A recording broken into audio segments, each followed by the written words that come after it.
Finance ভিত্তিক একটা কাঠামোতে এসে গেছি। আলহামদুলিল্লাহ, এটা এখন থেকে চলমান হবে।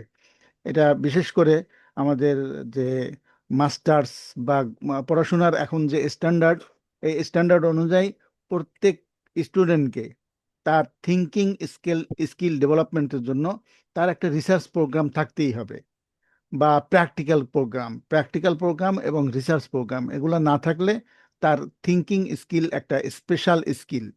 এই স্কিলটা কয়েকটা বিশেষ স্কিলের মধ্যে থিঙ্কিং স্কিল, তারপরে ফান্ডামেন্টাল স্কিল, তারপরে হচ্ছে কমিউনিকেটিং স্কিল, এই ধরনের কি কয়েকটা স্কিল আছে। এই স্কিলের মধ্যে মানে 3-4টা স্কিলকে একটা স্টুডেন্টের, একজন শিক্ষার্থীর বেসিক স্কিলগুলো ধরা ধরা হয়। তার মধ্যে একটা হচ্ছে থিঙ্কিং স্কিল। এই জন্য আমরা এই থিঙ্কিং স্কিল অন্য অন্য ফ্যাকাল্টিতে আছে, আমাদের ছিল না, আমরা ইনক্লুড করেছি। তো এটা প্রত্যেক স্টুডেন্টকেই ইনক্লুড করতে হয়। আমাদের এর আগে ছিল যে থিসিস যারা করতো, থিসিস গ্রুপ, ওদেরকে আমরা থিঙ্কিং স্কিলের জন্য একটা রিসার্চ প্রোগ্রাম দিতাম, ওরা করতো।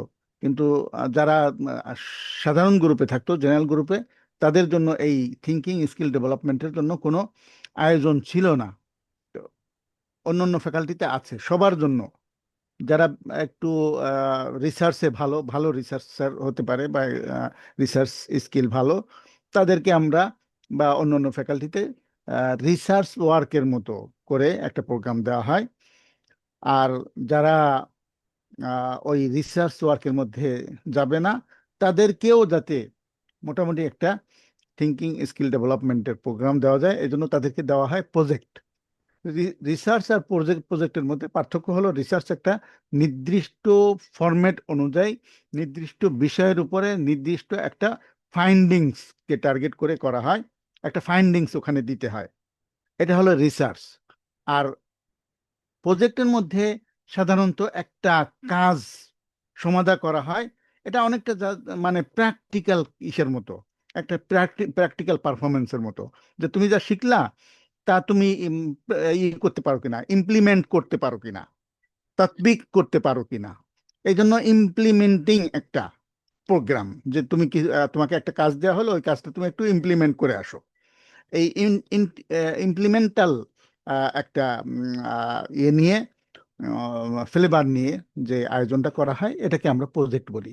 এর মধ্যেও কিছু রিসার্চ ওয়ার্ক থাকবে, আর বাকিটা থাকবে, বেশিরভাগ থাকবে প্র্যাকটিক্যাল একটা কাজ। তো এই হলো আমাদের রিসার্চ এবং প্রজেক্টের মধ্যে পার্থক্য। আমি কি বোঝাতে পেরেছি তোমাদের এই বিষয়টা? জি স্যার। প্রজেক্ট এবং রিসার্চ দুইটার মধ্যে বুঝাতে পেরেছি? জি স্যার। হ্যাঁ, রিসার্চ ওটা একটা নির্দিষ্ট কাঠামো অনুযায়ী, রিসার্চ কাঠামো অনুযায়ী একটা একটা ফাইন্ডিংস, কোনো একটা রেজাল্ট বের করার জন্য, কোনো একটা আউটপুট বের করার জন্য, এটা হলো রিসার্চ। আর প্রজেক্টে হবে আমরা একটা প্র্যাকটিক্যাল কাজ করব।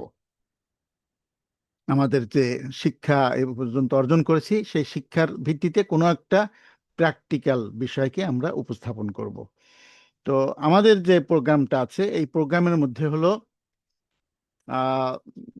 আমাদের নাম হচ্ছে ফাতরাতুত তাদরিব আলাল আমাল আল ময়দানি। পরবর্তী গিয়ে এই নামটা হয়ে যাবে আল মাহারাত আল কোরআনিয়া আলাল আমাল আল ময়দানি। যেহেতু তোমাদের এই নামটা আগে থেকে 3 বছর আগে দেওয়া ছিল, এই জন্য আমরা চেঞ্জ করি নাই। পরবর্তী থেকে আমরা এই নামটা চেঞ্জ করে দেব, আল মাহারাত আল কোরআনিয়া। কোরআনিক যে তোমার দক্ষতা অর্জন হয়েছে, এটা প্রমাণ করবা তুমি বিল আমাল আল ময়দানি, কোনো একটা ফিল্ড ওয়ার্কের মাধ্যমে। তো এখন আমাদের নাম হচ্ছে ফাতরাতুত তাদরিব আলাল আমাল আল ময়দানি, internship one, a practical work, field work. এই হলো আমাদের এই ক্ষেত্রে আমরা দুইটা ইয়ে থাকবে, অংশ থাকবে আমাদের এই প্রজেক্টের মধ্যে, দুইটা অংশ। প্রথম অংশটা হচ্ছে ওয়ারাকা বাহসিয়া, ছোট একটা রিসার্চ পেপার। এটা, এই ছোটটা বলতে খুব ভালো করে এদিকে খেয়াল রেখো, যে এই ওয়ারাকা বাহসিয়ার মধ্যে আমরা কি কাজটা করব। ওয়ারাকা বাহসিয়ার মধ্যে আমরা যে যতটুকু কাজ করব, এই কাজটা রিসার্চ যেটা যারা করবে রিসার্চের মতো অত বড় না, আর আমরা যা বিভিন্ন সময় অ্যাসাইনমেন্ট দিয়ে থাকি অ্যাসাইনমেন্টের মতো অত ছোট না, অ্যাসাইনমেন্টের থেকে বড়, রিসার্চের থেকে ছোট। এই হলো পরিধিগত একটা ধারণা দিলাম। আর পৃষ্ঠাগত ধারণা যদি দেই, তাহলে শব্দগত আমাদের ওখানে লিমিটেশন লেখা আছে 10,000 শব্দের মতো, 10,000 শব্দের মতো থাকবে ওই আহ, ওয়ারাকা বাহসিয়ার মধ্যে। পৃষ্ঠা যদি আমি বলি 30 থেকে 50 পৃষ্ঠার মধ্যে, 30 থেকে 50 পৃষ্ঠার মধ্যে। সাধারণত আমরা এই প্রজেক্টের যে ইয়েটা দিব, রিপোর্টটা উপস্থাপন করব, এই রিপোর্টটার মধ্যে আমাদের 80 থেকে 100 পৃষ্ঠা, এটা মোটামুটি স্ট্যান্ডার্ড ধরে নাও, 80 থেকে 100 পৃষ্ঠা। কারো 2 পৃষ্ঠা বেশি হতে পারে, কারো 2 পৃষ্ঠা কম হতে পারে, এটা তা, হবে না। কিন্তু এই হলো মোটামুটি মার্জিনাল রেঞ্জ, 80 থেকে 100 পৃষ্ঠা। তো প্রথম অংশ আমরা যদি ধরি 30 পৃষ্ঠা, 35 পৃষ্ঠা, 40 পৃষ্ঠা, দ্বিতীয় অংশে আমরা গিয়া আহ, আর একটা এরকম 30-40 পৃষ্ঠার। তো সাধারণত উম, ওয়ারাক্কা বাহসিয়ার মধ্যে আলোচনা কমও করতে পারো, বেশিও করতে পারো। প্র্যাকটিক্যাল যেখানে প্র্যাকটিক্যাল যেখানে, সেখানেও দেখবা যে তোমার ক্ষেত্রের মধ্যে আলোচনার জায়গা কতটুকু, কতখানি, সেই ক্ষেত্রে সেই অনুযায়ী তোমরা ইয়ে করবা যে কোথায় আলোচনার পরিধিটা পরিধিটা বড়। প্র্যাকটিক্যাল কাজের মধ্যে অনেক সময় কারো কারো পরিধি অনেক বড় হতে পারে, আবার কারো কারো কম হতে পারে। যার প্র্যাকটিক্যাল কাজের মধ্যে পরিধি কম, সে একটু ইসের মধ্যে ওয়ারাকা বাসিয়ার মধ্যে পরিধিটা একটু বাড়ায় দিবা। আর যার প্র্যাকটিক্যাল অংশের মধ্যে কাজ বেশি, আলোচনা বেশি, সেখানে আমরা ইসের মধ্যে ওয়ারাকা বাহসিয়ার মধ্যে আলোচনা তখন একটু কমায় দেব। এই কমানো বেশি, কমানো বাড়ানো, এটা আমাদের মানে তোমাদের ইচ্ছা এবং তোমার যে সুপারভাইজার থাকবেন সেই সুপারভাইজারের গাইডলাইন অনুযায়ী এটা নির্ধারিত হবে যে কতটুকু লিমিটের মধ্যে তুমি লিখবা। এই হলো বিষয়। আহ, বি- দুইটা বিষয় কি কি থাকবে সেটা একটা বলেছি, ওয়ারাকা বাহসিয়া। দ্বিতীয়টা হচ্ছে আল আমাল আল ময়দানি, প্র্যাকটিক্যাল কোনো বা ফিল্ড ফিল্ড লেভেলের কোনো কাজ, ফিল্ড ওয়ার্ক। তো ফিল্ড ওয়ার্কের মধ্যে আমি তোমাদের একটু নমুনা দেখাই। দুইটা বিষয় কি ক্লিয়ার করতে পেরেছি?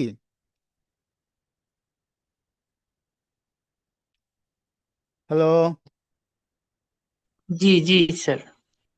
আচ্ছা, আমি তোমাদেরকে যে ফাইলটা আব্দুর রহমানের মাধ্যমে পাঠাইছি সেটা কি পেয়েছো? জি দিয়েছে স্যার। কিন্তু open হচ্ছে না স্যার। ওপেন পেয়েছো? হচ্ছে না স্যার। আচ্ছা, তাহলে ফাইলটা আমি পাইছি কিন্তু আমি কাজ করছে আমি না। এখানে স্ক্রিনে দিচ্ছি, স্ক্রিন শেয়ার করতেছি, হ্যাঁ। জি স্যার, সেটা ভালো হবে। জি স্যার। আচ্ছা,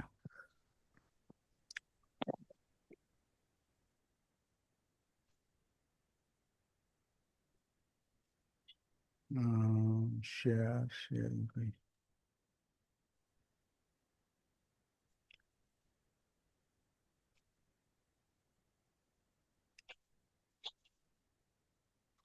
দেখা যাচ্ছে?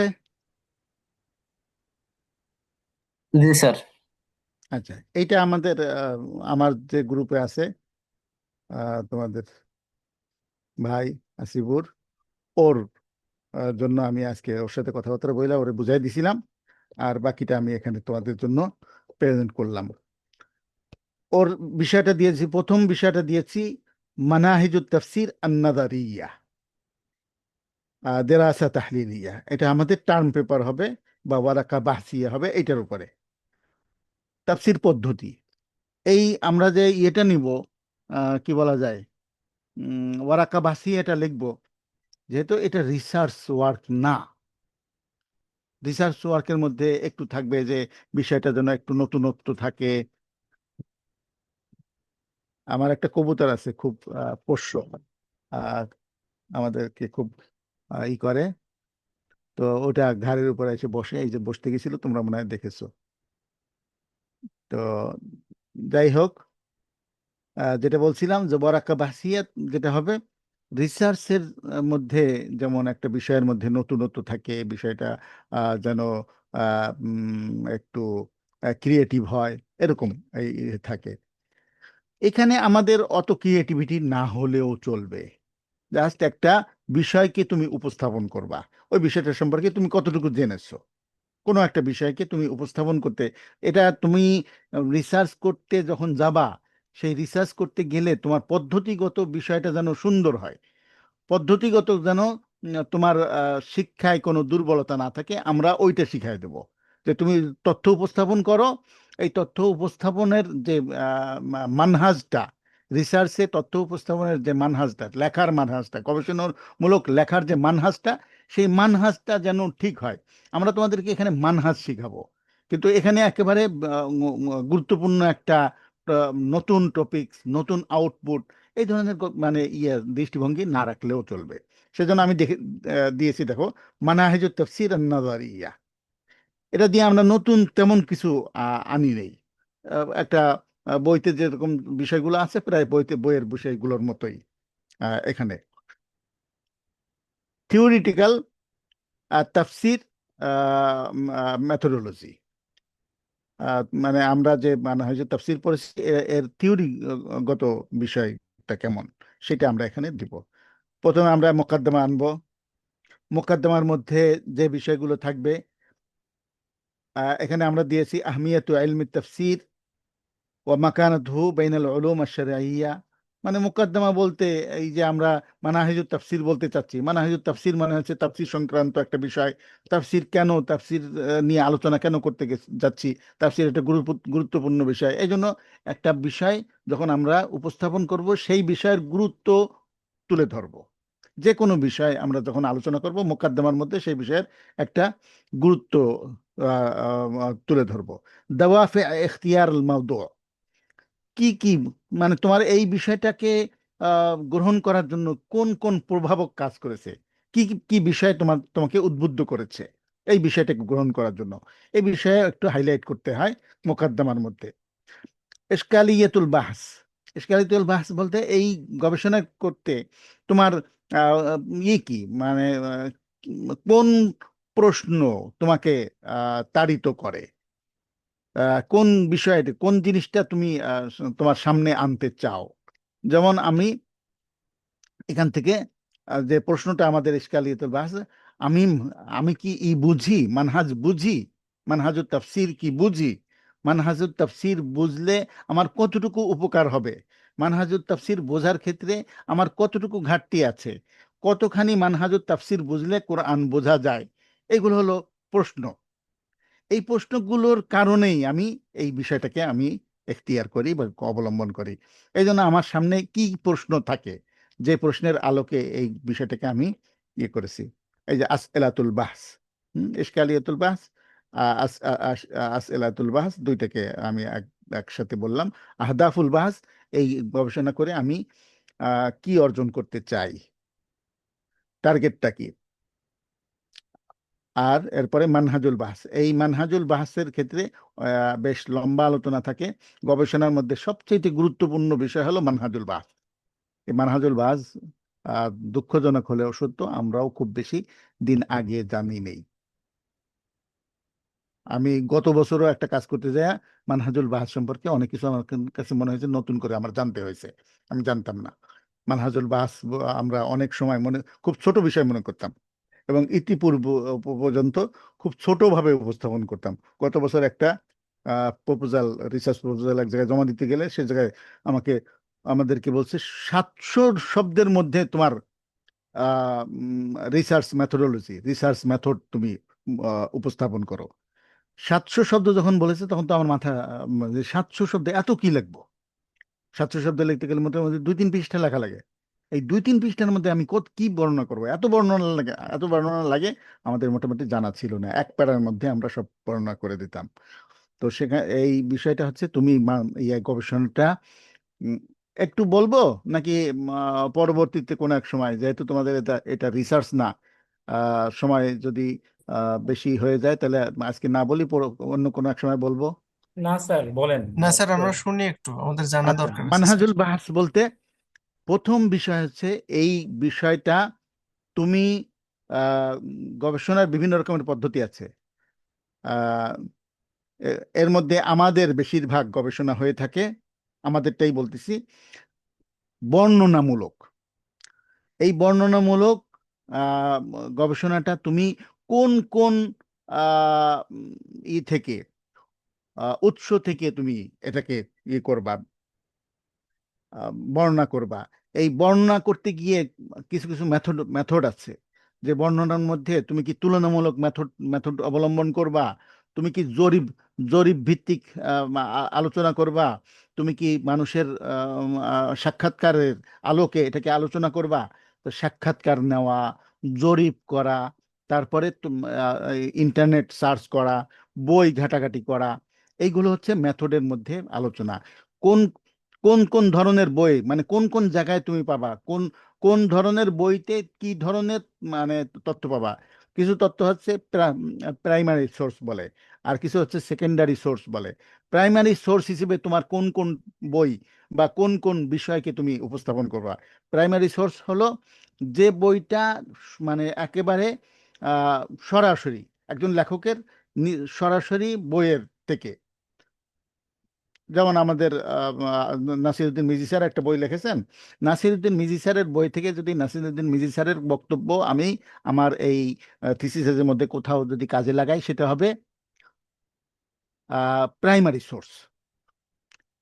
এমন যদি হয় যে নাসিরুদ্দিন মিজি স্যারের ইয়ে না, এটা হচ্ছে বিভিন্ন জায়গায় গবেষণা হয়েছে, গবেষণা গবেষণা করে একটা গবেষণা রেজাল্ট, একটা একজন গবেষক তার গবেষণার মধ্যে উপস্থাপন করেছে, তুমি আবার সেখান থেকে নিচ্ছ, এগুলো হচ্ছে সেকেন্ডারি সোর্স। একজন গবেষক উপস্থাপন করেছে একটা তথ্য, তিনি আবিষ্কার করেছেন বা উদ্ভাবন করেছেন, ওনার উদ্ভাবিত বিষয়ে আরো একজন গবেষক, যেমন অনেক প্রাচীন যদি হয়, এমনকি এমনকি আমাদের হাদিসকেও সেকেন্ডারি সোর্স হিসেবে বলা হয়। কেন কেন বলা হয়? যে রসুল সাল্লাম বলে গেছেন, রসুল সাল্লামের ওই বিষয়গুলোকে তথ্য উপস্থাপন করেছেন আমাদের ইমাম বুখারী রহমতুল্লাহ আলাইহ, বা বিভিন্ন রেওয়ায়েতের মাধ্যমে চলে আসছে। রসুল সাল্লাম সরাসরি নিজে কোনো ইসের মধ্যে, ডকুমেন্টের মধ্যে তিনি উপস্থাপন করে যান নাই। যদি রসুল সাল্লামের নিজের লিখিত যেমন একটা গ্রন্থ হতো, যার রাইটার হিসেবে রসুল সাল্লামের নাম থাকতো, ওইটা হতো একেবারে ইয়ে সোর্স, প্রাইমারি সোর্স।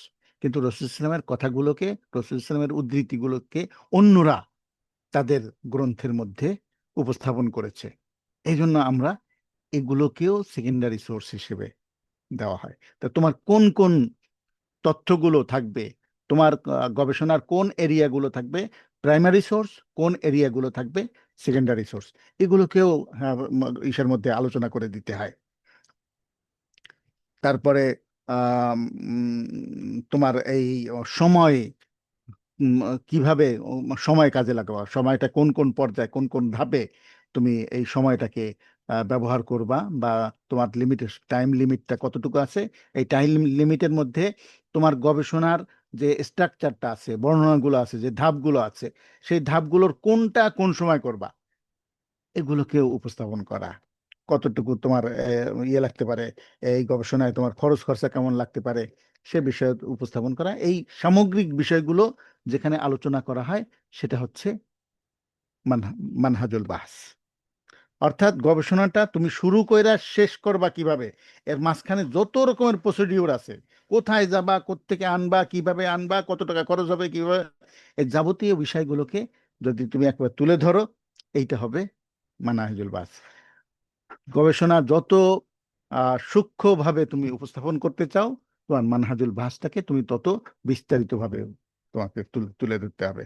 হ্যাঁ, কোনো কোনো জায়গায় লিমিট থাকে, যে আমরা অত বেশি জানতে চাই না, তুমি মোটামুটি ভাবে উপস্থাপন করো, তোমার মোটামুটি ইয়ে থাকবে, সোর্সগুলো কি হবে, আর তোমার কত, তোমার ভাষা কি হবে, তোমার ইয়ে বিন্যাস বিশ্লেষণ, তুমি যে তথ্য কালেকশন করবা, সেই তথ্য কালেকশনগুলো বিশ্লেষণের পদ্ধতি কি হবে, এরকম ছোটখাটো কিছু বিষয় দিয়ে তুমি উল্লেখ করতে পারো। সেগুলোর মধ্যে হয়তো আধা পৃষ্ঠা, এক পৃষ্ঠার মধ্যে হতে পারে, কোনো জায়গায় আধা পৃষ্ঠার মধ্যেও হয়ে যেতে পারে।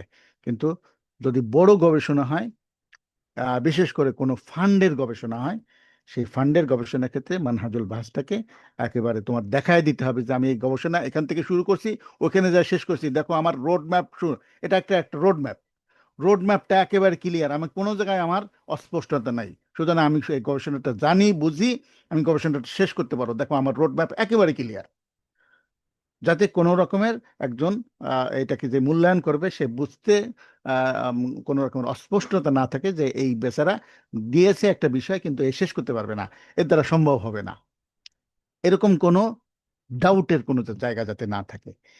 এইভাবে উপস্থাপন যদি করো তাহলে গবেষণার যদি নিশ্চিত হয়, যিনি এটাকে অনুমোদন দিবেন তিনি যদি নিশ্চিত হন না এই গবেষণার সেটা রোড ম্যাপটা একেবারে ক্লিয়ার, উনি শুরু শুরু করতে পারছেন, উনি শেষ করতে পারছেন, সুতরাং এটা ওকে হতে পারে। আর যদি এরকমই হয় সুতরাং এটাকে অ্যাপ্রুভ করা যায়। এটা একটু বেশি হয়ে গেল।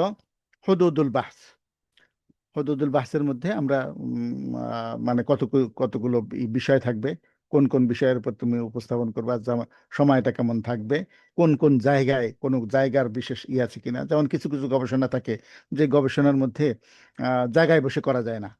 একটা আমি নোয়াখালী ভিত্তিক একটা গবেষণা করলাম, নোয়াখালীর কোনো একটা বিষয়ের জরিপ আমি করতে চাইলাম, সেখানে তো অবশ্যই নোয়াখালীতে আমার উপস্থিতি, সরজমিনে উপস্থিতিও লাগবে।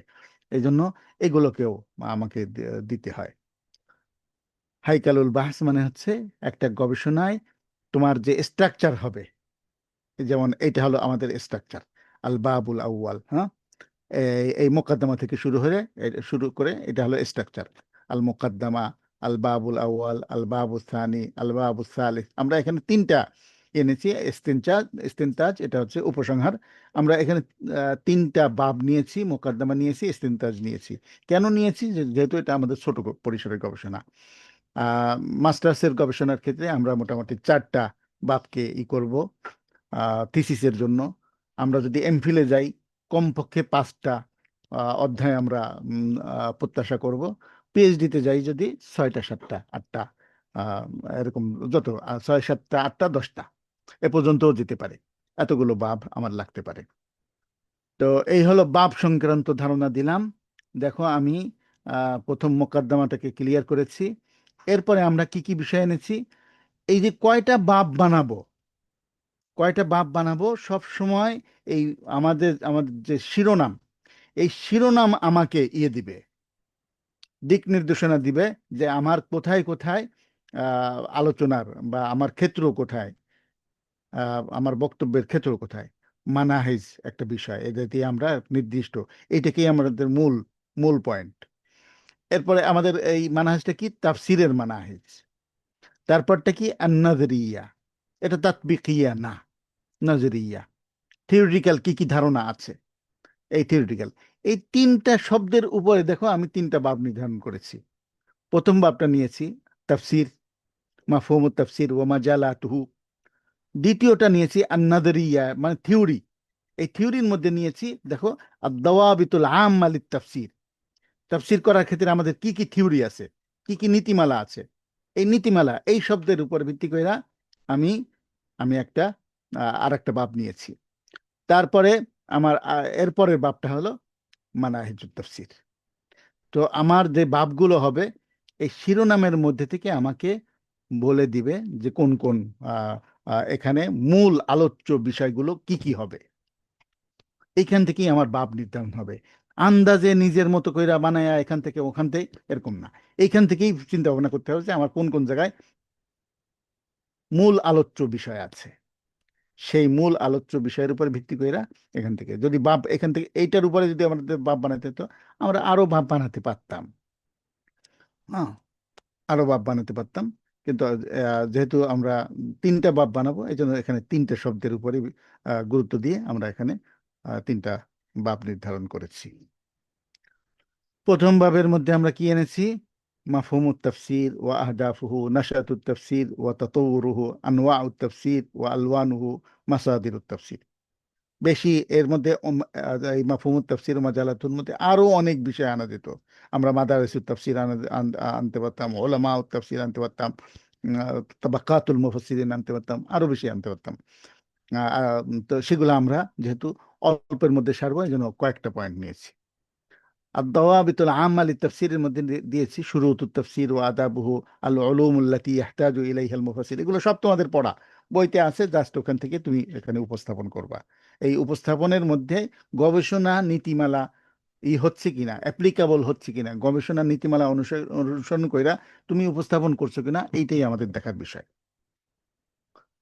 এরপর আমরা মানহাজুত তাফসীর নিয়ে আসছি। মানহাজুত তাফসীরের মধ্যে আল মানহাজুল আসারি, আল মানহাজুল ইজতিহাদি, আল মানহাজুল মাযহাবি, আল মানহাজ আবিল ফিকহি, মাযহাবিটাকে আমরা ফিকহিও বলতে পারি, আল মানহাজুল উকাদি। হ্যাঁ, আল মানহাজুল উকাদি এই শব্দটা অনেকে ভুল পড়ে, তোমাদেরকে ইয়েসের জন্য জানায় রাখলাম, এই শব্দটা হয় আল উকাদি। আকীদা থেকে আল উকাদি হয়, আল মানহাজুল উকাদি। আল মানহাজুল সুফি, আল মানহাজুল ইলমি, আল মানহাজুল আদাবি। এই আমরা এতগুলো মানহাজ সম্পর্কে আলোচনা করব।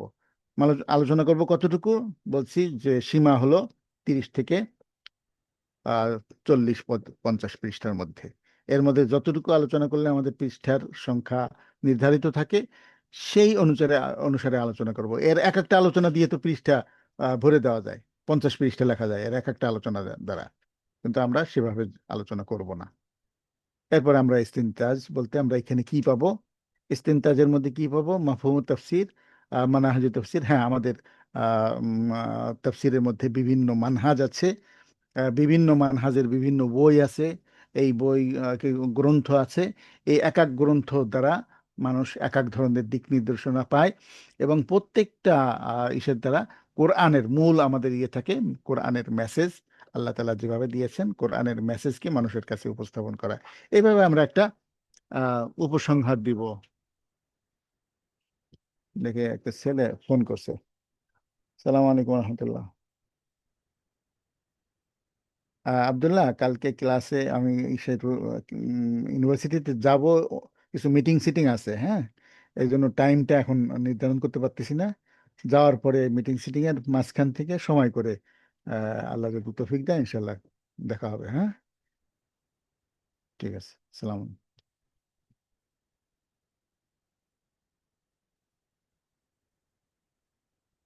তাহলে প্রথম অংশ সম্পর্কে যতটুকু ধারণা দিলাম, ক্লিয়ার হতে পেরেছো? জি স্যার। দ্বিতীয় নাম্বার দেখো, এটা হচ্ছে আল আমাল আল মাইদানি, প্র্যাকটিক্যাল কাজ। প্র্যাকটিক্যাল কাজের মধ্যে এইটার সাথেই লিংক রেখে, আমরা মানাহিজুত তাফসীরের সাথে লিংক রেখে আমরা একটা মানহাজ, এইটাই আমাদের টার্গেট। আমাদের টার্গেট এটা ছিল, এটাকে একটু থিওরিটিক্যাল বিষয়ের সাথে লিংক করার জন্য আমরা উপরের বিষয়টাকে এনেছি। আর এখানে আমরা যেটা এনেছি দেখো, আত-তাকয়িম ওয়াল মুলাহাদাত আলা মাহফিল তাফসীর আল মুনআকাদা ফি মানাতিক বাংলাদেশ আল মুখতালিফা। বাংলাদেশের যে তাফসির মাহফিল হয় বিভিন্ন জায়গায়, এই তাফসির মাহফিলগুলোকে আমরা মূল্যায়ন করব, এবং এর উপরে আমরা আমরা মতামত ব্যক্ত করব বা মোলাহাজা দিব, অথবা ধরো সমালোচনা করব, আলোচনা করব। এগুলোকে আমরা মূল্যায়ন করব এবং সমালোচনা করব। সমালোচনা মানে সবসময়, সমালোচনা বলতে কোনো জিনিস এর ভালো মন্দ তুলে ধরাকে সমালোচনা বলে। সমালোচনা মানে নেগেটিভ না, নেতিবাচক শব্দ। সমালোচনা একটা পজিটিভ ধরনের শব্দ, কিন্তু সমালোচনার দ্বারা মানুষ মানুষকে নেতিবাচক ভাবেই উপস্থাপন বেশি করে বিধায় শব্দটাই নেতিবাচক হয়ে গেছে। তো মূলত শব্দটা পজিটিভ শব্দ। এর দ্বারা ভালো এবং মন্দ উভয়টা উপস্থাপন কইরা কোনটা আমাদের কাছে গ্রহণ, আমরা আমরা কোনটা গ্রহণ করব, কোনটা বর্জন করব, এই সিদ্ধান্ত গ্রহণ করার জন্য কিছু বিষয়কে তুলে ধরার নাম হচ্ছে সমালোচনা। তো সেই জন্য আমরা এখানে মোলাহাজাত শব্দটা দিয়েছি, যে সমালোচনা করব। কি কি সমালোচনা, কি কি বিষয়টাকে এখানে আমরা হাইলাইট করব, আমি আমার মতো করে উপস্থাপন করেছি। ইন্তেজামাত আল বারামিজ ও তারাতিবুহা। প্রথম আমাদের যে মাহফিলগুলো হয়, মাহফিলগুলোর আয়োজন লাগে। আয়োজনে আমরা কি কি করে করি, বা মাহফিলগুলোর আয়োজনে কি কি করা হয়, এটাকে মানে করার জন্য, সংগঠিত করার জন্য আমরা কি কি করি, এই ইন্তেজামাত সম্পর্কে আমরা প্রথম একটা আলোচনা দিব। তারপর আহওয়ালুল মুফাসসিরিন আল্লাযীনা ইয়াশতারিকুনা ফি তিলকাল বারামিজ। আমাদের মুফাসসিররা কারা, যারা এই ধরনের ইসের মধ্যে, যেহেতু বাংলাদেশে আমরা দেখি সবাই যায় না। আমাদের সাইফুল স্যার যায় না, আমাদের মিজি স্যার যায় না, আমাদের জালাল স্যার যায় না, মাঝে মাঝে লোকমান স্যার একটু দেখা যায়। আগে হিজবুল্লাহ স্যার যেতেন, সবাই যায় না। তার মানে যারা যাচ্ছে তারাই যাচ্ছে। এই জন্য আমরা এই মুফাসসিরদের সম্পর্কে অথবা আমরা যে প্রোগ্রামগুলোকে এখানে বিশ্লেষণ করব, সেই প্রোগ্রামগুলোতে কারা গিয়েছিলেন তাদের সম্পর্কে একটা ধারণা দিব। তিনি কেমন মুফাসসির, তিনি তার লেখাপড়া কেমন, তার মানুষের কাছে গ্রহণযোগ্যতা কেমন, এই সব মিলে তাকে যেভাবে হাইলাইট করা যায়, আহওয়ালুল মুফাসসিরিন আল্লাযীনা ইশতারিকুনা ফি তিলকাল বারানিজ, মানহাজু মুআযামিল মুফাসসিরিন ফি তাকদীমিত তাফসীর। এই যে তাফসীর মাহফিলে যে ইয়ে করা হয়, তাফসীর উপস্থাপন করা হয়, মানহাজটা কি, আমি ওর সাথে আলোচনা করেছি, ওকে আমি দিক নির্দেশনা দিয়েছি। এখানে আর বিস্তারিতভাবে আলোচনা করছি না, যেহেতু এটা সবার টপিকস না। মাওদুআত মুনাকাশাতুল মুফাসসিরিন আল মুহিম্মা, এটা হচ্ছে যে মুফাসসিরিনরা যে বিষয়গুলোকে উপস্থাপন করেন, সেই উপস্থাপনের মধ্যে সব থেকে বেশি গুরুত্বপূর্ণ বিষয়গুলো কি কি থাকে। যদি আমরা বলি যে গুরুত্বপূর্ণ বিষয়গুলোর মধ্যে এই থাকে, আরো অনেক বিষয় থাকে। আমাদের বাংলাদেশে দেখা যায় বেশ কিছু কয়েকটা গুরুত্বপূর্ণ বিষয়ের মধ্যে আমরা যদি আলোচনা করি, আমরা সীমাবদ্ধ করে ফেলতে পারবো। সবাই একেবারে সারা দুনিয়াব্যাপী আলোচনা করে না, নির্দিষ্ট অনুযায়ী, টার্গেট অনুযায়ী, নির্দিষ্ট চাহিদা অনুযায়ী বেশিরভাগ আলোচনা হয়ে থাকে।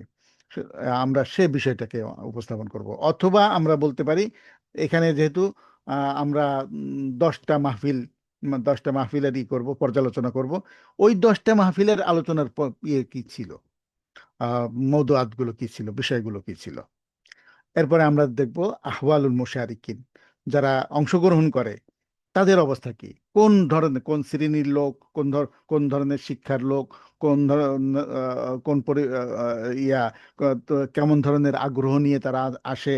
হুম তারপরে তাদের এই অংশগ্রহণের ক্ষেত্রে তাদের কতটুকু তারা গুরুত্ব অনুভব করে। এই মুশারিকিন মানে শ্রোতা সম্পর্কে একটা ধারণা আমরা দিব। তারপরে আল আসার আল মুবাশির আলাল মুশারিকিন ফিল মান্নাওয়াজ, অনুষ্ঠানগুলোতে উপস্থিত একটা প্রতিক্রিয়া হয়, একবার তাৎক্ষণিক একটা প্রতিক্রিয়া হয়। সেই প্রতিক্রিয়াটা কেমন, পজিটিভলি নিয়েছে কিনা সবাই, হ্যাঁ এই ইয়েটাকে, অনুষ্ঠানটাকে ইতিবাচক ভাবে সাড়া দিয়েছে কিনা, তাদের মনোযোগ কেমন ছিল, তারা কতটুকু দিন দিনের কোন বিষয়টাকে তারা অ্যাড্রেস করতে পারছে অথবা বুঝতে পেরেছে বলে মনে হয়েছে। এই বিষয়গুলো আমরা আল আসার আল মুবাশির আল মুশারিকিন ফিল বারনামাজ। এরপরে আমরা এই তাফসির মাহফিলগুলোর সমাজে দীর্ঘমেয়াদে কি প্রভাব ফেলে, এটাকে আমরা আল আসার আল মুজতামা, দীর্ঘমেয়াদে মানুষের মধ্যে বা সমাজের মধ্যে কি কি প্রভাব ফেলে বা ফেলে থাকে বা ফেলছে, আমরা এটাকে একটু তুলে ধরার চেষ্টা করব। তারপরে আমরা সর্বশেষ এনে করব যে মুস্তাকবিল হাদিহিল বারামিজ, এই প্রোগ্রামগুলোর ভবিষ্যৎ কি, এটা কি টিকে থাকবে, উত্তরোত্তর বৃদ্ধি পাবে, নাকি কি হবে ভবিষ্যতে, আমরা এটা এই প্রোগ্রামগুলোর কি দেখছি বা কি আমরা মূল্যায়ন করতে পারছি, এটাকে আমরা তুলে ধরব। আল মুক্তারাহাত, এই সম্পর্কে, মাহফিলগুলো সম্পর্কে আমার কিছু সুপারিশ যদি থাকে, আমি সুপারিশগুলোকে এখানে তুলে ধরব। এইটা হচ্ছে আমার একটা ইসের কি বলা যায়, প্রজেক্টের নমুনা তোমাদের সামনে দিলাম। আমি এখানে তোমাদের আরো কিছু ইয়া বিষয় নিয়ে আলোচনা করব, যে আর কি কি হতে পারে। কয়েকটা জিনিস আমি উল্লেখ করতেছি, তোমরা এগুলো একটু দেখো, আর রেকর্ড যারা করছো রেকর্ড করো, আর পারলে একটু লিখে টিকে রাখতে পারো। আমি নমুনা দিয়ে দিচ্ছি, উপস্থিতভাবে আমি যতটুকু পেরেছি আমি নমুনা দিয়ে দিছি। এটা আজকেই শুরু করেছি, এই জন্য হয়তো খুব বেশি না হলেও অল্প স্বল্প আমি উপস্থাপন করছি। এরপরেও যদি কিছু তোমাদের থাকে, পরামর্শ থাকে, এই চিন্তার আলোকে আজকের এই আলোচনার প্রেক্ষিতে তোমাদের যদি ফার্দার কোনো কোয়ারি থাকে, আমাকে ফোনে যোগাযোগ করো, আমি তোমাদেরকে সেইভাবে ইনশাল্লাহ সহযোগিতা করতে পারবো। দেখো, একটা বিষয় থাকে, আমরা যেহেতু আমাল মায়দানি করতেছি, এই জন্য আমাল মায়দানির সাথে সামঞ্জস্য রেখে আমি কতগুলো বিষয়। আহমিয়াতু তিলাওয়াতিল কোরআনিল কারীম ফি হায়াতিল মুসলিমিন, এটা আমাদের একটা গুরুত্বপূর্ণ বিষয়। আমরা কোরআন ডিপার্টমেন্টের, এটা আমাদের একটা গুরুত্বপূর্ণ জায়গা। আহমিয়াতু তিলাওয়াতিল কোরআনিল কারীম ফি হায়াতিল মুসলিমিন, এর এটা কি হবে, আমাল ময়দানিটা কি হবে? আল মুলাহাদা আলা তিলাওয়াতিল কোরআনিল কারীম ফিল আইম্মা ওয়াল মুসাল্লিন। আমরা কিছু মসজিদে যাব, সেই মসজিদে গিয়ে ইমামদের তেলাওয়াত পর্যালোচনা করব। তারপরে আমরা সেই মসজিদে বসে নামাজের পরে একটু ভূমিকা দিয়ে নিতে হবে যে আমরা এরকম আসছি, আমাদের ইউনিভার্সিটি এরকম একটা কাজ, প্রজেক্ট দিয়েছে। কোরআন তো আমাদের জীবনের সবচেয়ে একটু ইয়ে দিয়ে নিতে হবে। প্রথম ইমাম সাহেবকে একটু কনভিন্স করতে হবে যে ভাই আমরা এরকম এসেছি, অথবা তোমাদের নিজস্ব পরিচিত জনদের মধ্যে হলে সবচেয়ে ভালো হয়, যে আমরা এই ধরনের একটা কাজ করতে যাচ্ছি, এই কাজের মধ্যে দিয়ে আমরা একটু একটা ইয়ে করব, গবেষণার ফলাফল নিয়ে আসব, সামনে আমাদের কি করা উচিত, মুসলমানদের কিভাবে উন্নতি হয়, কোরআনের সাথে মানুষের জীবনের সম্পর্ক কি কি বাড়ে, এজন্য কি করা লাগতে পারে, জাতীয়ভাবে সরকারিভাবে কি কি কোনো পদক্ষেপ নেওয়ার সুযোগ আছে কি না, বা আমরা কি করতে পারি, এই ধরনের একটু তথ্য উদ্ঘাটনের জন্য আমরা আপনাদের কাছ থেকে কিছু ইয়ে নিতে চাই, তথ্য নিতে চাই। আপনারা সংকোচ বোধ করবেন না, আপনাদের একটু তেলাওয়াত শুনবো। কারা কারা আমাদের সমাজের মধ্যে কতজন ভাই ভালো তেলাওয়াত করেন, কতজন ভাই তেলাওয়াতের মধ্যে এখনো দুর্বলতা আছে, কেউ ইয়ে মনে করবেন না, সংকোচ বোধ করবেন না, আমাদেরকে আমাদের গবেষণায় একটু সহযোগিতা করবেন। এরকম একটা পজিটিভ বয়ান দিয়ে তারপরে কারো কারো তেলাওয়াত শুনবা। এই তেলাওয়াত শুনে তুমি ওখান থেকে কি করো, কার তেলাওয়াত শুনলা, হম কোন সূরার তেলাওয়াত শুনলা, এর মধ্যে কতটুকু শুদ্ধ থাকলো, কতটুকু শুদ্ধ থাকলো না, এই বিষয়টা তুমি ওখানে পর্যালোচনা করলা। এবার তুমি তোমার গবেষণা করার জন্য 50 পৃষ্ঠা বা 40 পৃষ্ঠা বা 30 পৃষ্ঠা হওয়ার মতো কয়টা জায়গায় গেলে, কয়টা মসজিদে গেলে তোমার এই তথ্যটা সমৃদ্ধ হয়, তুমি সেভাবে মসজিদটা এখানে নির্ধারণ করবা। এরপরে আমরা আর একটা জিনিস করতে পারি, নিজাম ও তালিম তাফসির ফি বাংলাদেশ। বাংলাদেশে তাফসির পড়ানো হয়, এই এর ব্যবস্থাপনাটা কি, কি ব্যবস্থা, তাফসির, বাংলাদেশে তাফসির পড়ানোর ব্যবস্থা সম্পর্কে আমরা আলোচনা করব। এটা হচ্ছে আমাদের থিওরি। এই থিওরির সাথে আমরা প্র্যাকটিক্যাল কি করব,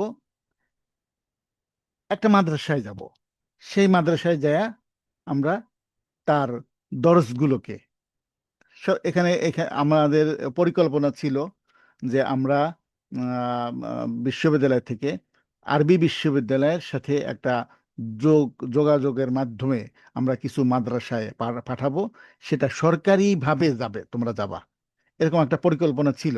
এই পরিকল্পনার আওতায় আমি ইয়ের সাথেও কথা বলেছিলাম, আরবি বিশ্ববিদ্যালয়ের ভিসির সাথে কথা বলেছি। আরবি বিশ্ববিদ্যালয়ের ভিসি বলেছেন যে এটি খুব খুব ভালো উদ্যোগ।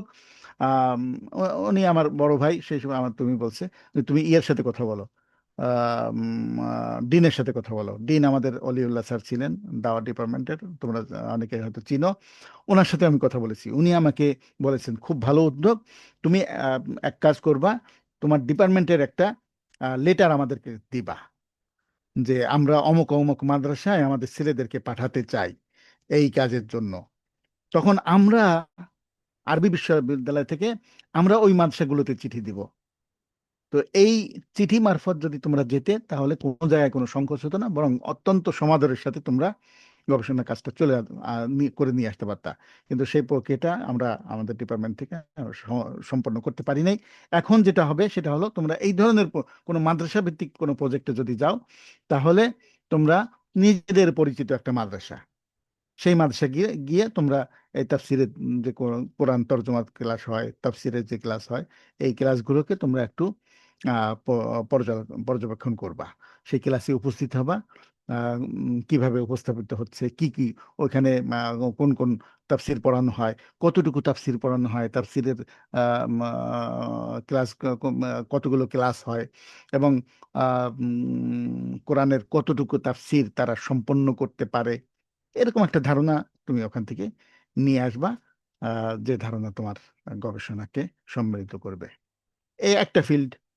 আর একটা ফিল্ড হতে পারে যে আমাদের ইসের মধ্যে, লেখাপড়ার মধ্যে একটা গুরুত্বপূর্ণ বিষয় আছে, আহমিয়াতুন নাহু ফি ফাহমি তিলাওয়াত ফি ফাহমিল কোরআন।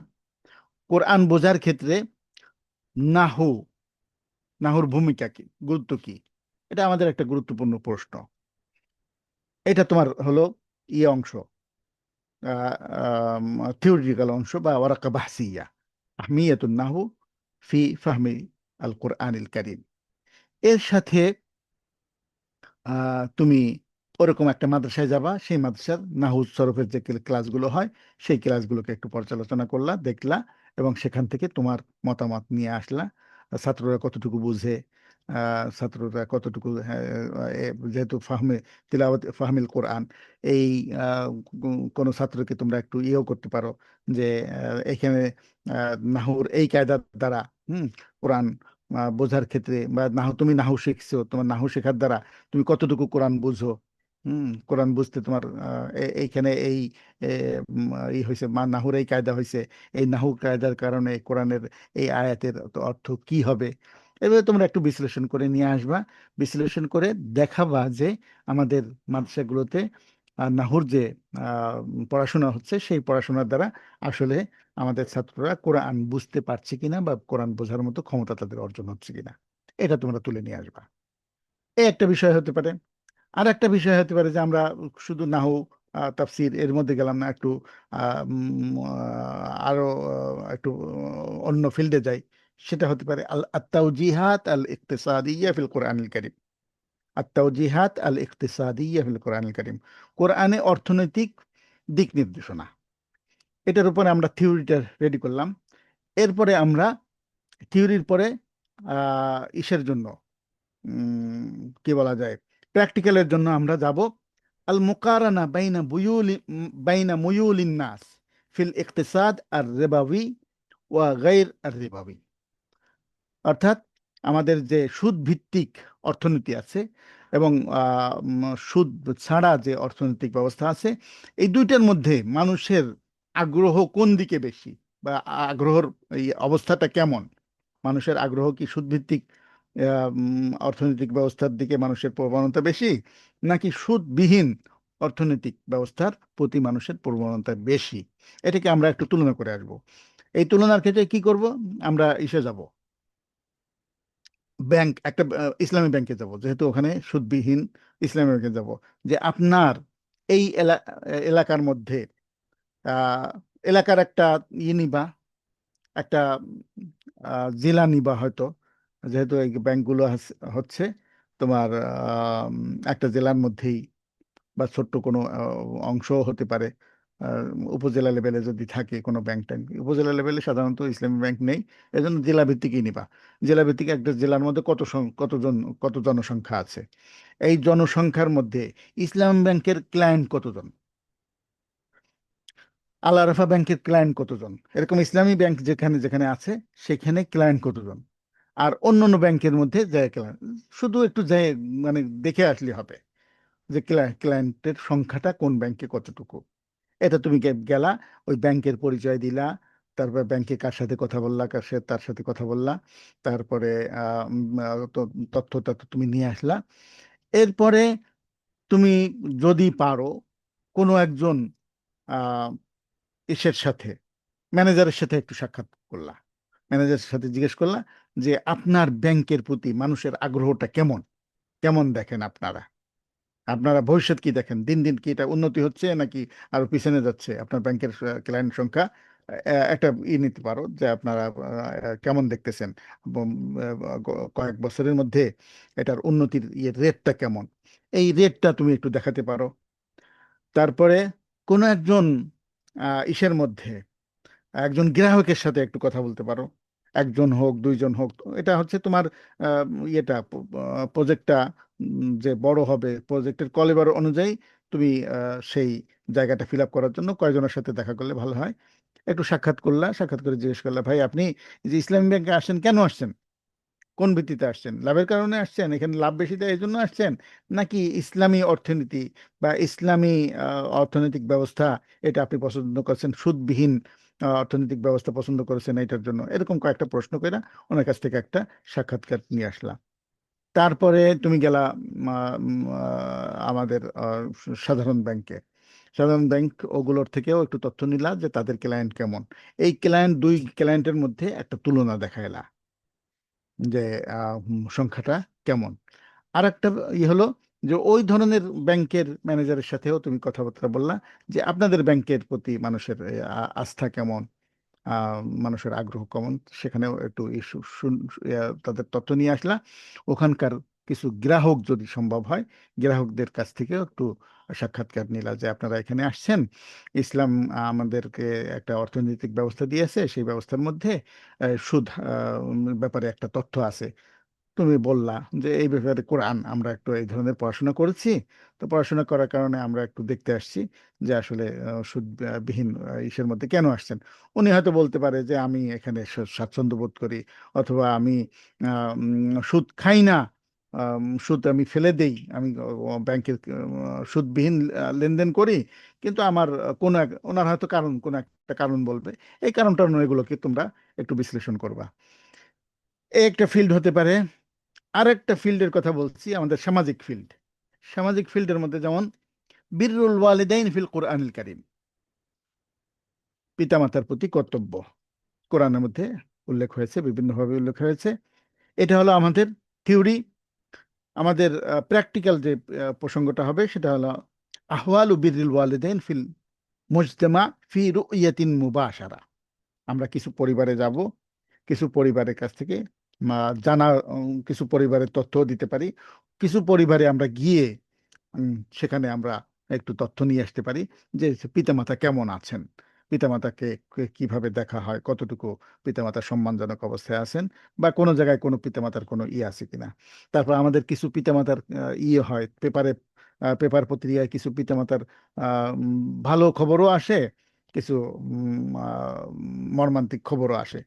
পারলে তুমি সেগুলোকে একটু হাইলাইট করতে পারো যে আমরা ইসের মধ্যে মিডিয়াতেও কিছু তথ্য পাই, সেই তথ্যের মধ্যে দিয়ে আমরা বিরুল ওয়ালিদাইন সম্পর্কিত এই ধরনের কিছু মেসেজ আমাদের কাছে আছে। এটা একটা ফিল্ড। আর একটা জায়গায় আমরা যেতে পারি, আমি ইসলাম ভিত্তিক বিষয়গুলোকেই আমি এই করেছি জাস্ট আজকের উপস্থিত তোমাদেরকে কিছু দেখানোর জন্য। এর বাইরেও তোমরা তোমাদের ইন্টারেস্টের জায়গায় তোমরা যেতে পারবা। আমি জাস্ট মানে দুইটা অংশ কেন্দ্রিক একটা কাজের মাধ্যমে এই প্রজেক্টটা জমা হবে, সেই বিষয়টাকে তোমাদের কাছে বুঝাই দেওয়ার জন্যই এই বিষয়গুলোকে উপস্থাপন করেছি। তোমাদের ইন্টারেস্ট অনুযায়ী, তোমাদের চিন্তা ভাবনা অনুযায়ী এখন তোমরা নতুন করে সাজাবা। সেক্ষেত্রেও যদি আমার কোনো পরামর্শ লাগে তারপরে ইনশাআল্লাহ তোমরা যোগাযোগ করো। 6 নম্বরে আমি আরেকটা বিষয় করেছি, সেটা হচ্ছে আহমিয়াতুস সালাত ফিল কোরআনিল কারীম। এটা একটা বিষয়, এই বিষয়ের উপরে এটা নাজারি। আর আমরা প্র্যাকটিক্যাল যেটা করব, ওয়াল ইহতিমাম সালাহ ফিল মুজতামা বিনা আলা ওয়াকিয়াতি মাসাজিদি মানতিকাতিন মুআয়্যানা। মানুষ নামাজের ব্যাপারে কতটুকু গুরুত্ব দেয়, সমাজে মানুষের মধ্যে নামাজের গুরুত্ব কতটুকু আছে, আমরা কোনো একটা এলাকার মসজিদগুলোর একটা ডাটা ওখানে তুলে ধরবো যে কত লোক আছে, কত লোক কোন কোন নামাজে কতটুকু আসে আসে আর নামাজের গুরুত্ব। আহ সেক্ষেত্রে আমরা হতে পারে যে একটু কোনো বাড়িতে গেলাম, কোনো বাড়িতে যে আসসালামু আলাইকুম, ভালো আছেন? ভালো আছেন। আমরা ইসলাম ইউনিভার্সিটি থেকে আসছি, আমরা একটা গবেষণা কাজ নিয়ে আসছি। এই গবেষণা কাজের মধ্যে আমরা একটু জানতে চাচ্ছি যে আল্লাহ তাআলা তো আমাদেরকে নামাজ পড়ার হুকুম দিয়েছেন, তো এই নামাজের ব্যাপারে সবাইকেই নামাজ পড়তে হবে, সবাইকেই জান্নাতে যেতে হবে। এখন আমাদের এই গবেষণার হলো যে এই সমাজের মধ্যে নামাজের অবস্থাটা কেমন আমরা একটু জানতে চাচ্ছি। তা আপনার পরিবারে আলহামদুলিল্লাহ সবাই তো নামাজ পড়ে, পজিটিভলি ভাবেই উপস্থাপন করবা, সবাই তো নামাজ পড়ে। তা আপনি কি মসজিদে গিয়ে নামাজ পড়েন না বাড়িতে গিয়ে, বাড়িতে বসে নামাজ পড়েন? এই ভাবে একটু তথ্য যদি নেওয়ার সুযোগ থাকে কোনো কোনো ভাইয়ের বাড়িতে গিয়া, সেভাবেও তোমরা উপস্থাপন করে নিয়ে আসতে পারো। এক্ষেত্রে আলহামদুলিল্লাহ তোমাদের কিছু সহযোগিতা করতে পারে। তোমাদের কিছু আইম্মায়ে মাসাজিদ আছে, অনেক মসজিদের ইমাম টিমাম আমাদের আছে বেশ ভালো। তাদের কাছে গিয়া তাদের এলাকা ভিত্তিক একটু নিয়ে আসবা, তথ্য নিয়ে আসবা। তাহলে ইনশাল্লাহ তোমাদের, অথবা তোমাদের এলাকার নিজেদের এলাকা, নিজ বাড়িতে যে গ্রাম আছে সেই গ্রামে বসে সেইখানকার হুম তথ্য তুমি উপস্থাপন করলেও ইনশাআল্লাহ এই গবেষণাটা হবে। তো এই ধরনের ফিল্ড ওয়ার্ক ভিত্তিক গবেষণা প্রত্যেকটা ডিপার্টমেন্টে হুম উম, ঢাকা ইউনিভার্সিটির বিভিন্ন টিম বিভিন্ন জায়গায় যায়, আমরা দেখেছি। তারা গিয়া সমাজে এরকম ঘুরে এক এক এলাকায় গিয়া 10 দিন 15 দিন থাকে। এক বাড়িতে গিয়া হয়তো কোনো পরিচিত বাড়ি, অথবা কাউকে বলে যে আমরা এরকম গবেষণা করতে আসছি, আমরা একটু থাকার ব্যবস্থা চাই, আমাদেরকে থাকার জন্য কোনো হোটেল টোটেল বা কোনো ইসের ব্যবস্থা করে। কেউ বললো যে বাবা আমাদের বাড়িতেই তুমি থাকতে পারবা, কোনো অসুবিধা নেই, তোমার যে কদিন থাকা লাগে তুমি থাকবা, তোমার গবেষণা কাজ করবে, এরকমও আমি দেখেছি হয়েছে। তো সর্বোপরি কথা হলো, এরকম ফিল্ড ওয়ার্ক ভিত্তিক কিছু কাজ আমরা করতে অভ্যস্ত হই, তাহলে সমাজের সাথে, মানে আমরা খালি শিখে গেলাম আর নিজে বুঝে গেলাম। সমাজের একটা শিক্ষা মানেই হচ্ছে এই শিক্ষা দ্বারা সমাজকে আলোকিত করা, এই শিক্ষা দ্বারা দেশকে আলোকিত করা। দেশকে আলোকিত করার জন্য, দেশের প্রতি কোনো অবদান রাখার জন্য আমাদের ভূমিকা কি হবে, এই ধরনের একটা ইন্সপিরেশন তৈরি করার জন্য হলো এরকম ফিল্ড ওয়ার্ক। সেই ফিল্ড ওয়ার্কের একটা ধারণা তোমাদেরকে আমি এই পর্যন্ত দিলাম। আহ, যতটুকু দিতে পেরেছি আল্লাহ শুক্রিয়া আদায় করি। যদি কোনো উপকার তোমাদের হয় সেটাও আল্লাহ শুক্রিয়া, আর যেটা না পেরেছি সেটা আমার দুর্বলতা। তো এই পর্যন্ত আজকে। এ, এখন যদি তোমাদের কিছু ইয়ে থাকে, মূল্যায়ন থাকে, কোনো কথাবার্তা থাকে, কোনো কোয়ারি থাকে, বলতে পারো। জি স্যার, জি স্যার, এটা সত্যি কথা বলতে স্যার আমরা তো অনেকে ডিপার্টমেন্টে অনেকদিন গিয়েছি, কিন্তু আসলে এই বিষয়ে ক্লিয়ার ধারণা আমরা পাইনি। আজকে আপনার আলোচনার মাধ্যমে বিষয়টা আমাদের কাছে একদম স্পষ্ট হয়ে গেছে। স্যার আলহামদুলিল্লাহ। একটা কোয়েরি স্যার। বলেন। স্যার, আমরা যেটা ওই আমাদের নাজরিয়া যেটা সেখানে হুম হুম। আমরা কি ওই আমাল কোড নাজরি, হ্যাঁ, মানে দেরাসা নাজরিয়া। দিরাসা দেরাসা নাজরিয়া, নাজরি, হ্যাঁ হ্যাঁ। দিরাসা নাজরিয়াতে কি আমরা হচ্ছে স্যার কোড করবো থিসিসের মতোই? হ্যাঁ, ওটা বললাম না যে আমি দেখতে চাই তোমার উদ্ভাবনী বিষয় হোক আর না হোক, ওটা আমাদের তেমন একটা ইসের মধ্যে, বিবেচনার মধ্যে না আনলেও আনতে পারি, না আনলেও না আনতে পারি, কিন্তু তুমি ওই মানহাজটাকে ফলো করছো কিনা, গবেষণা আজকে যতটুকু তুমি করতেছো, পরবর্তীতে তুমি একজন যখন আহ, উদ্ভাবনী কোনো গবেষণা করবা, সেই গবেষণাটা প্রকৃত অর্থে গবেষণার পদ্ধতি অনুযায়ী হচ্ছে কিনা, এইটা নিশ্চিত করা হচ্ছে জি এখানকার স্যার, কাজ। এখানে মানে জানার যে বিষয়টা সেটা হচ্ছে যে এইখানে আপনার ওই সাইটেশন কি পরিমাণ লাগবে, ধরেন আমাদের কোড কি পরিমাণ লাগবে, এটা কি কোনো পরিমাণ আহ, আছে নির্দিষ্ট? না, এটা নির্দিষ্ট না, নির্দিষ্ট না, কিন্তু একটা বক্তব্য, একটা বক্তব্য প্রমাণিত হওয়ার জন্য, একটা বক্তব্য প্রতিষ্ঠিত হওয়ার জন্য মোটামুটি শক্তিশালী কিছু সাইটেশন লাগে, শক্তিশালী কিছু সাইটেশন লাগে। যেহেতু তোমাদের পরিধি কম, সাইটেশন অবশ্যই কম থাকবে, কিন্তু এমন কম না, কম যেন না হয় যে কোনো জায়গায় সাইটেশন খুঁজেই পাচ্ছি না।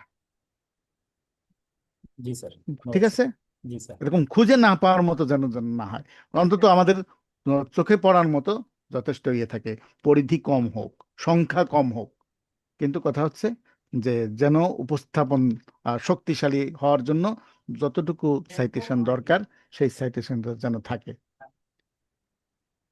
জি স্যার। স্যার হচ্ছে আপনার কোড করার ক্ষেত্রে আমরা হুম থিসিসের বেশ কিছু নিয়ম আছে, আমরা হুম হুম দেখলাম হুম বেশ কিছু। সেখানে হুম। আমরা স্যার ফলো করব কোনটা, এখানে নির্দিষ্ট থাকবে নাকি যে যার ইচ্ছা মতো করতে পারি?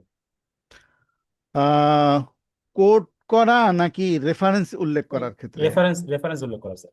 রেফারেন্স উল্লেখ করার ক্ষেত্রে উম, আমি যেটা করি আমি যেটা করি সেটা হলো, আহ, প্রথম আমি লেখকের পূর্ণ নাম লিখি। ঠিক আছে, জি স্যার। লেখকের পূর্ণ নাম মুহাম্মদ আব্দুস সালাম শরীফ, আমি পুরাটা লিখি। আমাদের মানহাজের মধ্যে একটা দিক নির্দেশনা আছে যে মানুষের উপাধি জাতীয় যে শব্দটা, সেই শব্দটাকে প্রথমে এনে একটা কমা দিয়ে তারপর তার যে মোহাম্মদ আব্দুল সালাম শরীফ, শরীফকে আগে দিয়ে শরীফ মোহাম্মদ আব্দুল সালাম। এই জিনিসটা আমার কাছে একটু অনেক জায়গায় একটু মনে হয় জড়িয়ে যায়, কি ক্লিয়ার মানে ক্রিটিক্যাল হয়ে যায়। কারো কারো জন্য বুঝতে সমস্যা হয়, কারো কারো থাকে দুইটা, আবু আব্দুল্লাহ মুহাম্মদ বিন ইসমাইল আল বুখারি। এখানে কোনটারে ধরবা? এটা এখানে তো বুখারীর সবাই নেয়, কিন্তু আবু আব্দুল্লাহ এটাকে আনবো, উনি ওটাও তো তার একটা উপাধি। মোহাম্মদ ইসমাইল আল বুখারি, এটা হলো তার ইসমাইল, এটা মোহাম্মদ ইসমাইল, এটা হলো তার মূল নাম। তাহলে আবু আব্দুল্লাহকে সামনে দিব নাকি বুখারীকে সামনে দিব? এ ধরনের কিছু কনফিউশন থাকে। সেই কনফিউশনের কারণে আমার যত গবেষণা আমি করেছি, আমার গবেষণার মধ্যে আমি সবসময় এই করেছি, পূর্ণ নামটা দিয়েছি। একেবারে তার নামের যে অংশ প্রথম থেকে শুরু হয়েছে শেষ পর্যন্ত যা আছে, হ্যাঁ, যদি সবটুকু দেওয়া লাগে সবটুকু দিয়েছি। অথবা কোনো কোনো যে মোহাম্মদ আবু আব্দুল্লাহ না দিয়ে মোহাম্মদ বিন ইসমাইল আল বুখারি এটুক দিয়ে যদি হয়ে যায়, এটুক দিছি। যা দিয়েছি এক লাইনে দিয়েছি, কোনো এরকম ভাঙা ভাঙা দেয়নি। এক, নামের পরে আমরা একটা কমা দিব, কমার পরে গ্রন্থের নাম দিব। ভাই গ্রন্থের নামটার মধ্যে গ্রন্থের নামটা হবে ইটালিক লাগবে না? এবং বোল্ড, ইটালিক এবং বোল্ড। এবং এরপরে আমরা দিব কমা, কমার পরে ইসের হ্যাঁ হ্যাঁ, স্থান, আহ, প্রকাশনার প্রকাশনার নাম, এক মিনিট প্রকাশনার সুনীল। নাম দিয়ে কমা দিব, প্রকাশনার স্থান দিব, প্রকাশনার সন দিব। তারপরে কমা দিয়ে খণ্ড দিব, পৃষ্ঠা দিব। এই হলো আমার অনুসরণকৃত পদ্ধতি। আমি সব জায়গায়, কেউ কেউ বইয়ের নামের আগে কোলন দেয়, আমি সব জায়গায় কমা ব্যবহার করি। এটা কোনো কোনো মানহাজের মধ্যে এরকম আছে, আমি এই মানহাজটা ফলো করি। তো জি স্যার, ধন্যবাদ স্যার, এটা নোট করে নিলাম স্যার। আচ্ছা, তো ঠিক আছে, প্রথম পুরা নাম, তারপর কমা, তারপর বইয়ের নাম ইটালিক এবং বোল্ড, তারপর কমা, তারপরে ইসের নাম, প্রকাশনার নাম, প্রকাশনার স্থান, প্রকাশনার কাল, তারপর পৃষ্ঠা, খণ্ড, পৃষ্ঠা। স্যার, আরেকটা বিষয় জানার ছিল, আমরা কোনো প্রতিষ্ঠানে গেলে হুম। ডিপার্টমেন্ট থেকে আমাদের কোনো অনুমতিপত্র, প্রত্যয়নপত্র বা চিঠি আমরা পাবো কিনা? তোমাদের লাগলে দেব, ঠিক আছে? এখন যেহেতু সময় কম, জি স্যার। সময় কম, আর লাগলে দেওয়ার কথা বলছি। এখন এই দেওয়ার জন্য যে অ্যারেঞ্জমেন্টের দরকার, এই অ্যারেঞ্জমেন্টের জন্য দেখা যাবে 2 দিন যদি চলে যায়, ঠিক আছে? আর জি এমন স্যার। যদি হয় যে তুমি এই এই চিঠি ছাড়া তুমি কাজই করতে পারছো না, তাহলে তো তোমাকে নিয়েই যেতে হবে। আমার প্রস্তাবনা থাকবে তোমাদের প্রতি, তোমাদের পরিচিত কোনো একটা মাদ্রাসায় যায় যদি বিনা আমাদের কোনো সাপোর্ট ছাড়াই যদি করে নিয়ে আসতে পারো, আমার মনে হয় এই পর্যায়ে এবারকার জন্য আমাদের কাজটা, যেহেতু অনেক দেরি হয়ে গেছে, সময় হাতে কম আছে, কাজটা সহজ হবে। চিঠি টিঠি নিয়ে, চিঠি নেওয়ার ব্যবস্থা তো আমি বলছি যে জি আমরা স্যার। অনেক অনেক লম্বা চিঠি দিতে পারি তোমাদেরকে সম্মানের সাথে। হ্যাঁ, এবং এই আরবি বিশ্ববিদ্যালয়ে চিঠি যদি যাইতো, সেখানে যদি তোমরা যাইতা, আলহামদুলিল্লাহ ভালো একটা সমাদর তোমরা পাইতা।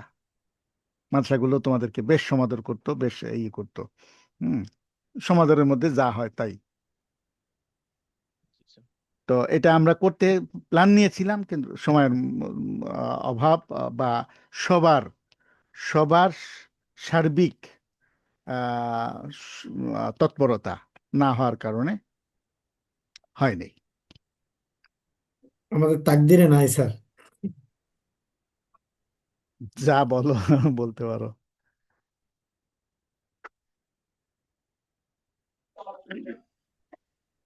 মানে স্যার একটু সমস্যা হয়েছে কি, এই গবেষণা কেন্দ্রিক, প্রজেক্ট কেন্দ্রিক চিন্তা ভাবনাটা শুধু আমার মাথার উপর দিয়ে গেছে, অন্যদের মাথার উপরে কম গেছে আর কি, যার কারণে একটু হয় নাই, এটা সমন্বয় কম হয়েছে।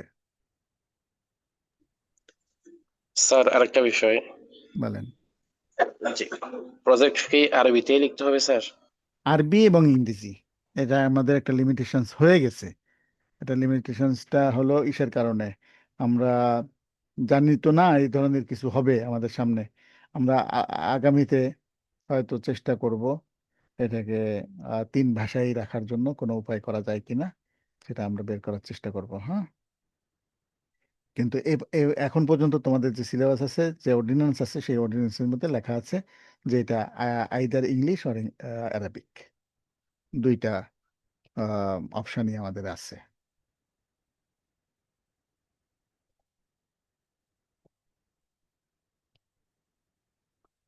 ঠিক আছে, পারবা না? জি স্যার, ইনশাল্লাহ। যার আরবিতে সহজ মনে করো, সহজ, যদি মনে করো যে কোনো ক্রিটিক্যাল বিষয় নিলে ভাষাগত সমস্যা হতে পারে, তাহলে একটু সহজ ভাষা নিবা, কিতাবপত্রে যেসব বিষয়গুলো অ্যাভেলেবেল আছে সেই ধরনের অ্যাভেলেবেল একটা বিষয়ের উপরে করবা, যাতে কিতাবের সাপোর্টটা তুমি আরবিতে সহজেই পেতে পারো। স্যার আত-তাওজিহাত আর আস-সিয়াসিয়া এরপরে ফিল কোরআনিল কারীম। এরপরে যদি ভাষাগত কারো কোনো সমস্যা বেঁধে যাও, আমাকে পার্সোনালি নক করো, আমি সমাধান করে দেবো ইনশাআল্লাহ।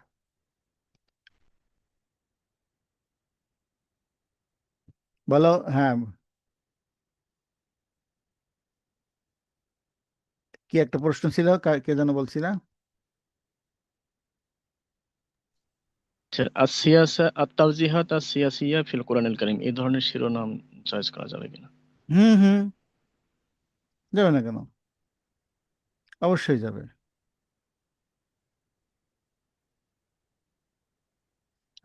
তাওজিহাত আসিয়াসিয়া। হুম, এটা এই ক্ষেত্রে আমার পরামর্শ তোমার জন্য থাকবে, আহ, আমাদের এই সিয়াসিয়া শব্দটা ব্যবহার করতে গেলে বিভিন্ন রকমের আছে, কি বলা যায়, আমাদের কমপ্লেক্সিটি আছে, বুঝতে পেরেছো? কিন্তু স্যার, এই সেম মিনিং এর, সেম ফিলোসফির শব্দ হচ্ছে হুকমিয়া, বুঝতে পেরেছো? তাহলে আস-সিয়াসিয়া ব্যবহার না করে আল আত-তাওজিহাত হুকমিয়া, আল-হুকমিয়া। আত-তাওজিহাত আল হুকমিয়া। হুম, আর তাওজিহাত আল হুকমিয়া দিলে তুমি ওখানে করে দিবা, ভূমিকার মধ্যে তুমি এটা ক্লিয়ার করে দিবে যে আমি এই সাইডে কাজ করতে যাচ্ছি। হ্যাঁ, তখন হুকুম তো কোরআন শরীফের মধ্যে হুকুম, ইনিল হুকমু ইল্লা লিল্লাহ, হ্যাঁ, ওয়া আন ইয়াহকুম বাইনাহুম বিমা আনজালাল্লাহ, হুকুম তো হুকুম ভিত্তিক আমাদের নির্দেশনার কোনো অভাব নেই, তখন জিনিসটা খুব সরি হয়ে যায়। হ্যাঁ, আর সিয়াসি শব্দটা ব্যবহার করলে তুমি এই সরি ক্ষেত্র দেখাতে পারবে না, ওই ব্যাখ্যা দিয়ে দিয়ে হুকুমটাকে সিয়াসা হিসেবে উপস্থাপন করা লাগবে। জি স্যার, মানে প্রথ- প্রত্যক্ষ শব্দ আর পরোক্ষ প্রথমেই শব্দ। মানুষের দৃষ্টিভঙ্গি একটু অন্যদিকে চলে যেতে পারে। হ্যাঁ হ্যাঁ হ্যাঁ, হুকমিয়া বললে হ্যাঁ, কারো বাবার কোনো বক্তব্য রাখার কোনো সুযোগ নেই।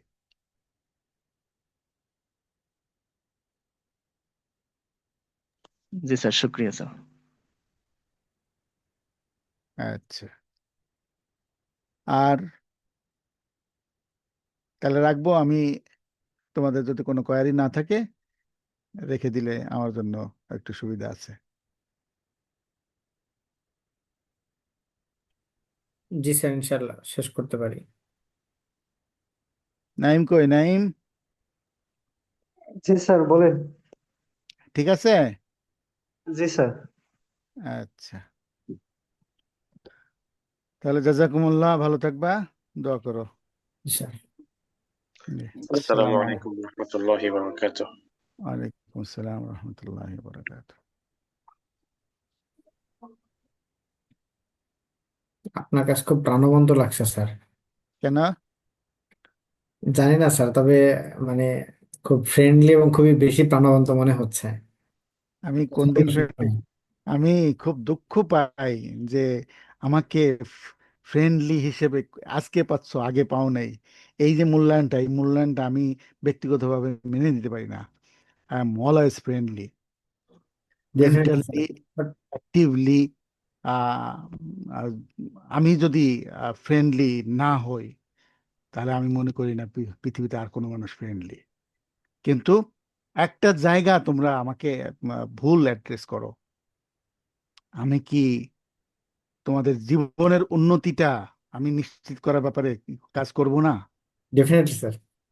আমি এই জায়গাটা শুধু আমি অন্যদের থেকে ভিন্ন, আমি যেটা বিশ্বাস করি তোমার উন্নতির জন্য এটা দরকার, আমার হলো মেন্টালিটি হলো ওটা আমি করেই ছাড়বো। আর বাকি অনেক মানুষের হলো যে হ্যাঁ আমি এটা দরকার মনে করি, আচ্ছা ঠিক আছে হোক না না হোক, এই যে কম্প্রোমাইজিং মেন্টালিটি, এটা আমার নেই বাপ। এটা আমার সন্তানের ক্ষেত্রেও নেই, আমার ছাত্রদের ক্ষেত্রেও নেই।